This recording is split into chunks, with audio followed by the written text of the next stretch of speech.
अब वो त्रेता युग का समय था। उस समय श्री राम जी ने रघुवंश में अवतार लिया, क्योंकि रावण ने मनुष्य के हाथ मृत्यु मांगी थी ना, तो विधाता के वाक्य को सच्चा करने के लिए राम ने अवतार धारण किया और प्रभु मानव लीला कर रहे हैं। उनको वनवास करना पड़ा। वन में जब गए तो रावण ने आ करके दंडकारण्य की पंचवटी में सीता जी का हरण कर लिया। वो ले गया जानकी जी को। राम और लक्ष्मण दोनों भाई सीता जी को ढूंढ रहे थे। उसी समय शिव और सती वहां से निकले। ये लोग कथा सुन के घर जा रहे थे और उधर राम जी की लीला हो रही रास्ते में। शंकर जी ने जब देखा तो शंकर भगवान सोचने लगे, धन्य भाग मेरा कि जिस राम की कथा सुन करके जा रहा हूं वो प्रभु तो मेरे मार्ग में लीला कर रहे हैं। अगर मैं प्रत्यक्ष जाऊं तो भगवान की लीला में विघ्न आएगा, क्योंकि वो तो नाटक कर रहे हैं, लीला कर रहे हैं ना, तो सामने कैसे जाऊं। और हृदय में बड़ी इच्छा भी है कि उनका दर्शन करूं। तभी लीला हुई, राम लखन दोनों सामने से चले आए और जैसे उन दोनों को देखा तो शंकर भगवान के नेत्र आंसू से झरझर करने लगे, रोम रोम उनका पुलकित हो गया और गदगद वाणी से भगवान शंकर जयकार करने लगे, हे सच्चिदानंद जग पावन प्रभु आपकी जय हो, आपकी जय हो, बारंबार प्रणाम करने लगे। आनंद विभोर हो गए भगवान महादेव। सती ने भी उन दोनों को देखा पर उनको कुछ विशेष नहीं लगा। वो आश्चर्य में पड़ गई कि शंकर भगवान ने इन दोनों को प्रणाम क्यों किया, ये कौन है।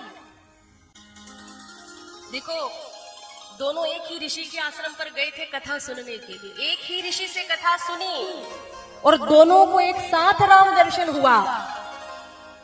पर शंकर जी ने राम को पहचान लिया, सती नहीं पहचान सकी। क्यों? क्योंकि उन्होंने कथा सुनी ही नहीं थी। वो राम को नहीं समझ पाए। भगवान को पाना इतना आसान नहीं है। भाव होना तभी भगवान समझ में आ सकते, नहीं तो आपके सामने होकर निकल जाएंगे, आप पहचान भी नहीं पाओगे।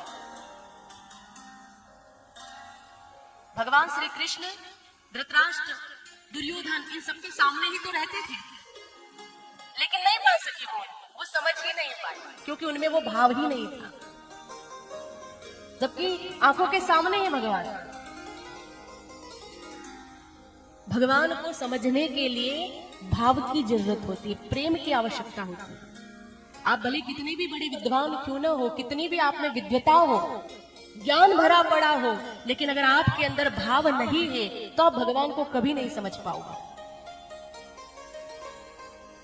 सती राम जी को नहीं पहचान पाई और उल्टे उन्होंने शंका कर ली। वो शिवजी से कहने लगी कि आपने इन बालकों को प्रणाम क्यों किया है, ये कौन है। शिवजी बोले कि देवी आप पहचान नहीं पाई, आप अवसर चूक गई। वो कहने लगे आप क्या कहना चाहते हो। शंकर जी बोले देवी जासु कथा कुंभज ऋषि गाई, भगति जासु में मुनि ही सुनाई, सोई मम इष्ट देव रघुवीरा। हे देवी, जिसकी कथा सुनने हम अगस्त जी के आश्रम पर गए, जिसकी कथा ऋषि ने हमको सुनाई, जिसकी भक्ति का दान मैंने ऋषि को दिया, सोई मम इष्ट देव रघुवीरा, यही मेरे इष्ट देव राम है। ये ब्रह्म है। सती बोली कि अगर ये ब्रह्म है तो क्या इनको ये नहीं पता कि इनकी पत्नी को कौन लेकर के गया है। क्या ब्रह्म पत्नी के वियोग में व्याकुल होते हैं, वो रोते हैं, क्या वो वृक्षों से पूछते हैं। देखो ये तो रो रहे हैं, सीते सीते कहकर विलाप कर रहे हैं। तो शिव ने कहा देवी वो नाटक कर रहे हैं, ये उनकी एक लीला है। सती मानने को तैयार नहीं। देखो भगवान प्रत्यक्ष में, वो शंकर जी कह रहे हैं कि ये ब्रह्म है, पर सती मानने को तैयार नहीं है। सोचो वो त्रेता युग का समय था, कलयुग से अच्छा समय था। उस समय साक्षात शिव कह रहे हैं कि ये ब्रह्म है, वो नहीं मान रही है। तो आज आप और हम बोल बोल कर थक जाते हैं, अगर कोई न माने तो इसमें घबराने की क्या जरूरत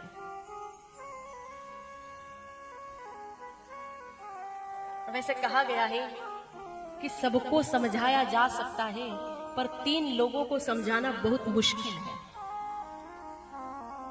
सबसे पहले है पत्नी। पुरुष पूरी दुनिया को ज्ञान दे सकता है, पूरी दुनिया को समझा सकता है, अपनी पत्नी को नहीं समझा सकता। शिव भगवान है, सती से कह रहे हैं मान लो, नहीं मानने को तैयार। दूसरा अपने पड़ोसी, इनको कोई नहीं समझा सकता। पूरी दुनिया आपके चरण स्पर्श करेगी लेकिन आपका पड़ोसी कभी ध्यान नहीं देगा। वो कहेंगे क्या नई बात है, ये लोग तो रोज आते जाते हैं, उसको कुछ विशेष नहीं लगेगा। और तीसरे अपने कुटुंबी, ये अपने परिवार वाले ही होते हैं, इनको भी कोई नहीं समझा सकता।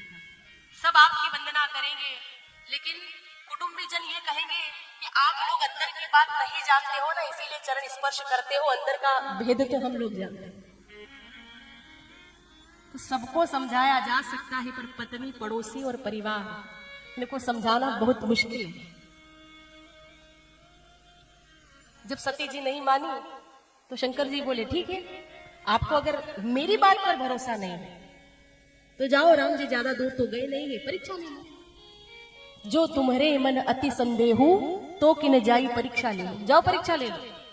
लेकिन देवी मैं फिर भी कहता हूं कि आपका स्त्री स्वभाव है और आपको ऐसे शंका नहीं करना चाहिए।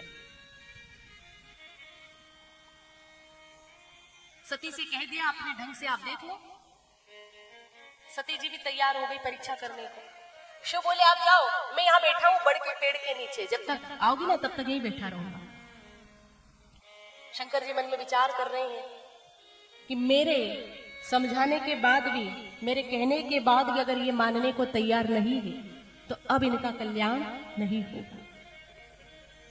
लेकिन जैसी राम जी की इच्छा होई सोई, जो राम रचि राखा को करी तर्क बढ़ावे साखा। जो राम ने सोचा होगा वो होके रहेगा, बेकार तर्क वितर्क नहीं करना चाहिए। देखो शिव जी को कितनी आशा है, जो राम की इच्छा, जो उन्होंने लिखा होगा वो होके रहेगा। वो निराश होकर के नहीं बैठे।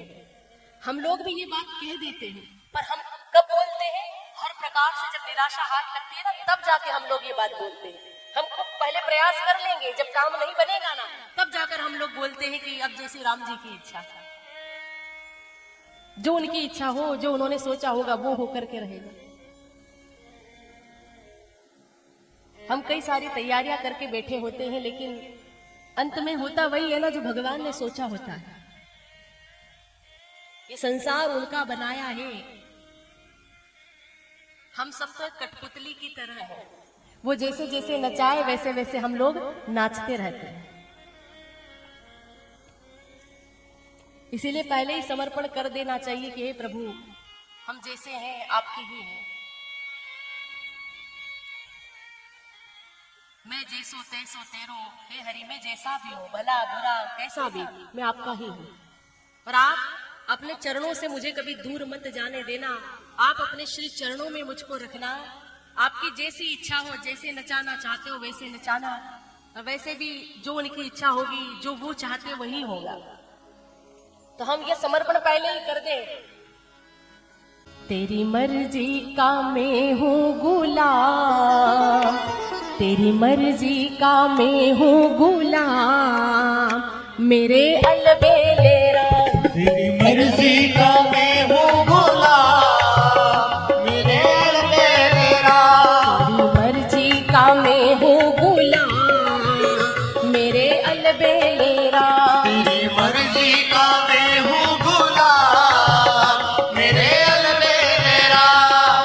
अलबेले राम मेरे मत वाले राम, अलबेले राम मेरे मतवाले राम।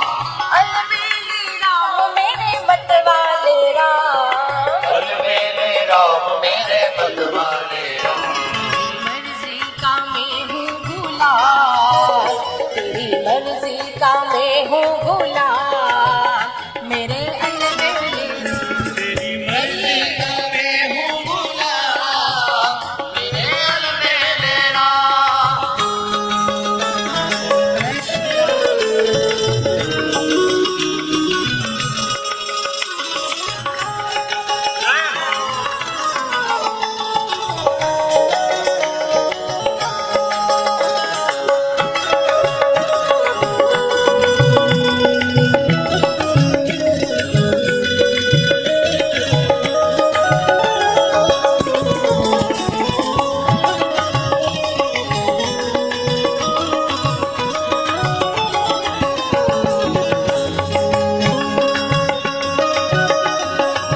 न्योछावर, जो भी करा लूं मैं तुम पर न्योछावर, जो भी करा लूं मैं तुम पर न्योछावर, जो भी करा लूं मैं तुम पर न्योछावर। तो दौलत अब तो दौलत मेरी तेरे नाम, अब तो दौलत मेरी तेरे नाम, मेरे अलबेले राम। तेरी मर्जी का मैं हूँ गुलाम, मेरे अलबेले राम।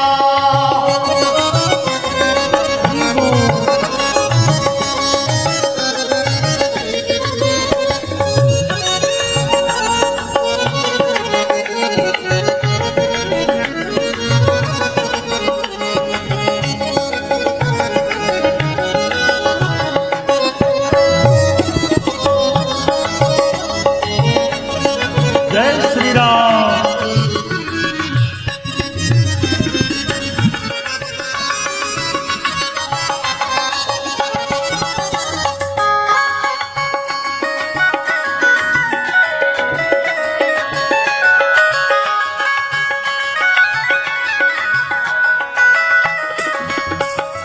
थक भी गया हूँ इस लंबे सफर में, थक भी गया हूँ इस लंबे सफर में, थक भी गया हूँ इस लंबे सफर में, थक भी गया हूँ इस लंबे सफर में। मेरा जीना हुआ है बेकार, मेरा जीना हुआ है बेकार, मेरे अलबेले राम। तेरी मर्जी का मैं हूँ गुलाम, मेरे अलबेले राम। दोनों हाथों से ताली सेवा करते भाव से गाइए।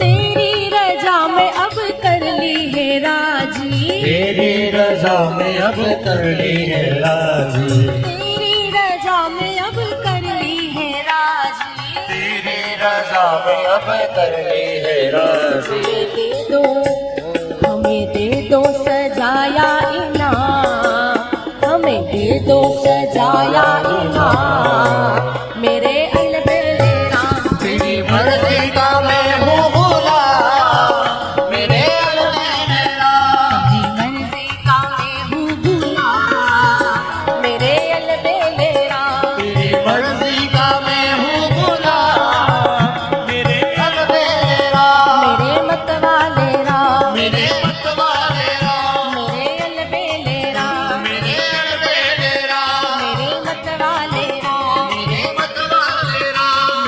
मेरे अलबेले राम। बोलिए श्यामल रामचंद्र भगवान की जय। तो जो हरि ने निर्धारित किया होता है वो होकर के ही रहता है। शंकर भगवान भी इसी आशा में बैठे हैं, होई सोई जो राम रची राखा, जो राम ने सोचा होगा वो होगा। सती को कह दिया जाओ जैसा आपको उचित लगे उस प्रकार से परीक्षा कर लो। सती जी गई जहां सुखधाम प्रभु विराज रहे हैं, सोच रही है कैसे परीक्षा लो।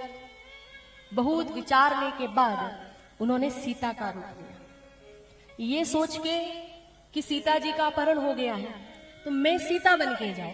राम अगर ब्रह्म होंगे तो मुझे देख करके पहचान जाएंगे कि ये मेरी पत्नी सीता नहीं है, ये जगत की माँ है।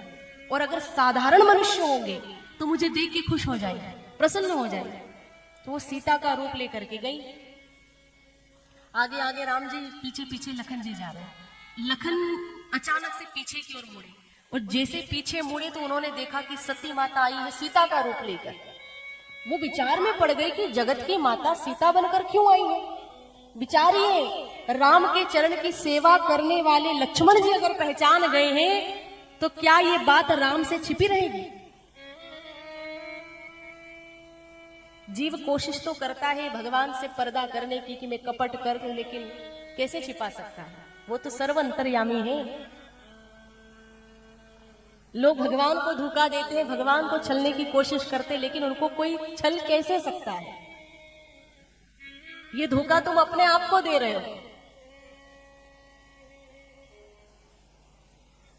सती परीक्षा लेने आई हैं और लखन पहचान गए, पर लखन जी बोले नहीं। उन्होंने सोचा हो सकता है भगवान लीला कर रहे हैं ना, तो उनकी लीला में एकाध प्रसंग ऐसा भी होगा कि सती आई सीता बन करके, मुझे कुछ बोलना नहीं है, तो वो अति गंभीर हो गए। सती आई वहां पर, और जैसे ही सती आई और राम ने नजर उठाकर जो ही सती के सामने देखा तो दोनों हाथ जोड़ लिए उन्होंने। जोरी पानी प्रभु कीन प्रणामू, पिता समेत लीन निज नामू। जैसे हाथ जोड़े, हाथ जोड़ने के बाद समझ जाना चाहिए था कि ये मुझे प्रणाम कर रहे हैं। जोरी पानी प्रभु कीन प्रणामो, प्रणाम करने के बाद समझ जाना चाहिए था कि इन्होंने मुझे पहचान लिया है, ये जान गए हैं कि आप कौन हो। प्रणाम करके प्रभु यही तो कहना चाहते हैं कि देवी आप सीता बन करके तो आई हो, लेकिन मैं जानता हूं कि आप सीता नहीं हो, आप जगत की माँ हो, इसलिए मैं आपको प्रणाम करता हूं। सीता होती तो मैं आपको थोड़े ही प्रणाम करता, आपने मुझे प्रणाम किया होता। दूसरे अर्थ में प्रणाम इसलिए किया कि आप मेरी परीक्षा लेने आई हो। तो जो परीक्षा लेता है वो गुरु, और जिसको परीक्षा देनी है वो शिष्य। तो गुरु आए तब शिष्य को चरण स्पर्श करने ही होते हैं। मैं आपको प्रणाम करता हूं, लो परीक्षा। इतना होने के बाद भी वो नहीं समझ पाई। फिर भगवान राम ने पुनः कहा, कहेऊ बहोरी कहा वृष केतु, विपिन अकेली फिरहि केहि हेतु। उन्होंने कहा कि वृष केतु भगवान शंकर कहाँ है, मेरे पिता शंकर कहाँ है। शिव को पिता कहा तो समझ जाना चाहिए कि ये मुझे माता कहना चाहते हैं। अंतिम शब्द बोला, विपिन अकेली फिरहि केहि हेतु। आप वन में अकेली क्यों फिर रही हो, बिना शंकर भगवान के अकेली जंगल में क्यों घूम रही हो। ये बात जब पूछी तो सती समझ गई कि इन्होंने मुझे पहचान लिया। कुछ नहीं बोली वो, और तुरंत भागी वहां से। राम जी हंसने लगे, लखन से कहा, लक्ष्मण तू पूछता था ना माया का क्या अर्थ है, देख यही माया है। आज सती जैसी पतिव्रता नारी माया के इस भुलावे में आ गई है। पंचवटी का प्रभाव ही ऐसा है।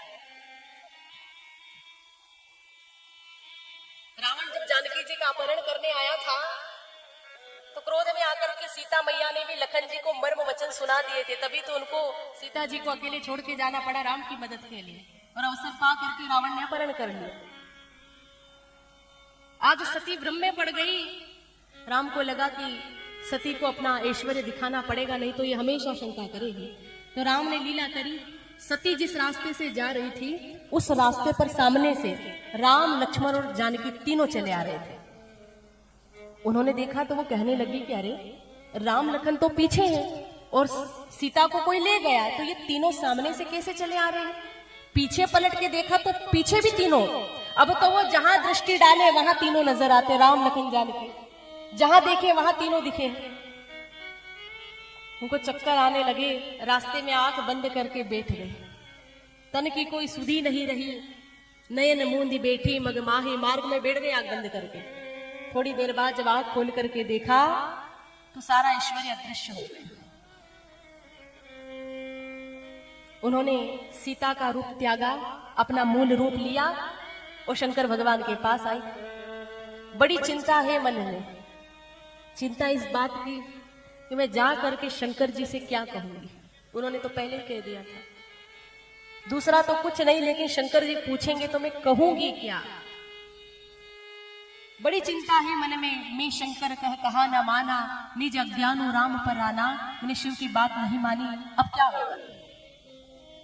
आई शिव के पास, जब शिव जी के पास आई ना तो शंकर जी हंसते हुए पूछने लगे देवी कैसी हो, कुशल से तो हो ना। अब इतनी देर में कुशलता पूछने की क्या जरूरत है। पर शंकर जी जानते हैं कि जिसे संशय का रोग लग जाता है वो बीमार कहलाता है और बीमार से पूछना पड़ता है कि आप ठीक से तो हो ना। शंकर जी ने यही पूछा, कुशल से तो हो ना, कैसे परीक्षा ली आपने मेरे राम की। देवी सच सच बताना, कैसे परीक्षा ली। देखो शिव को पहले ही पता था, इसलिए उन्होंने कह दिया कि सच बोलना, कैसे परीक्षा ली। जगत की मां जगदम्बा असत्य थोड़े ही बोलेगी।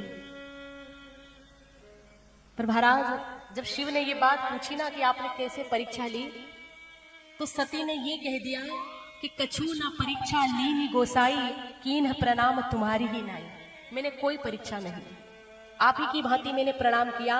अंतर ये था कि आपने दूर से किया, मैंने पास में जाकर किया, जबकि ऐसा तो कुछ हुआ ही नहीं था। प्रणाम तो राम ने किया था और राम ने ऐश्वर्य भी दिखाया, और ये सब देखने के बाद सती ने कह दिया कि मैंने कोई परीक्षा नहीं दी। शंकर जी को उनके शब्दों पर अविश्वास जागा, तो उन्होंने आंख बंद करके ध्यान लगाया। ध्यान में सब कुछ दिख गया जो जो उन्होंने किया। ये गई सीता बनकर के, राम ने प्रणाम किया, मेरे पिता शंकर कहाँ है, अकेली क्यों घूम रही हो, सब पूछा। राम ने ऐश्वर्य दिखाया और इन्होंने आकर के ऐसा कह दिया। अब शिव विचार करने लगे कि मैं क्या करूं। मैं राम का भजन करने वाला, मेरी पत्नी ने राम जी की परीक्षा ली, अब मैं इनके साथ में गृहस्थ आश्रम कैसे रखूं। समस्या ये कि गृहस्थ आश्रम अब उनके साथ रख नहीं सकते और त्याग भी नहीं सकते सती को, क्योंकि उन्होंने कोई ऐसा अपराध भी नहीं किया कि उनको छोड़ दें। पर यह भक्ति का सवाल आया, क्या करूं। अगर अब मैं सती के साथ प्रीति रखूं तो मेरा भक्ति का जो मार्ग है वो टूट जाएगा, अनीति का आचरण होगा, क्योंकि इन्होंने सीता का रूप लिया और सीता मेरी मां है। तो अब मैं पत्नी के रूप में इनके साथ व्यवहार कैसे कर सकता हूं। सती का ये शरीर जब तक रहेगा ना तब तक ये मेरी मां के ही बराबर होगी, क्योंकि इन्होंने मेरी मां सीता का रूप लिया। अब मैं इनके साथ गृहस्थ आश्रम नहीं रख सकता, क्या करूं। निर्णय नहीं ले पा रहे तो आंख बंद कर ध्यान लगाया, प्रभु आप आदेश करो मैं क्या करूं। तो अंदर से निर्णय प्रकट हुआ, निर्णय ले लिया, मन ही मन संकल्प कर लिया कि अब मैं सती के साथ गृहस्थ आश्रम नहीं रखूंगा। और जैसे ये प्रतिज्ञा करी, आकाशवाणी हो गई, धन्य है महाराज आपकी प्रतिज्ञा, धन्य है आप। और आकाशवाणी हुई तो सती को शंका पड़ी, ऐसी क्या प्रतिज्ञा इन्होंने ले ली। पूछा भी सही, प्रभु आपने क्या प्रण लिया। शंकर जी ने कहा अगर कह दूंगा कि मैंने तुम्हारा त्याग कर दिया तो इनको दुख होगा। तो उन्होंने उनको कुछ बताया नहीं और कथा सुनाते हुए कैलाश धाम पर ले आए। और यहां आकर के शंकर जी जाकर बैठ गए समाधि में। कई बरस बीत गए, सती समझ गई कि इन्होंने मेरा त्याग कर दिया।